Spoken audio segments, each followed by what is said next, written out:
কুমিল্লার মুরাদনগরে ঘরে ঢুকে গলায় ছুরি ধরে এক নারীকে ধর্ষণের ঘটনার প্রধান আসামি গ্রেফতার করেছে পুলিশ। অভিযুক্ত প্রধান আসামি ফজর আলীকে রাজধানীর যাত্রাবাড়ী এলাকা থেকে গ্রেফতার করেছে পুলিশ।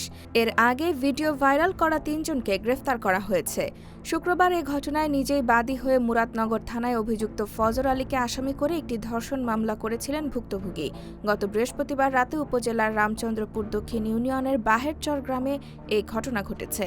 এর আগে নির্যাতনের ৫১ সেকেন্ডের একটি ভিডিও শনিবার রাত থেকে ফেসবুক সহ সামাজিক যোগাযোগ মাধ্যমে ভাইরাল হলে এলাকায় চাঞ্চল্যের সৃষ্টি হয়েছে।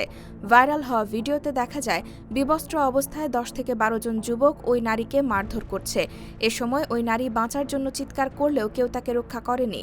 পুলিশ বলছে, ভিডিও ভাইরাল হওয়ার আগে ওই নারীকে বিবস্ত্র করে নির্যাতনের বিষয়টি কেউ পুলিশকে অবহিত করেনি। ওই নারী তাকে ধর্ষণের অভিযোগে শুক্রবার মামলা দায়ের করেছেন।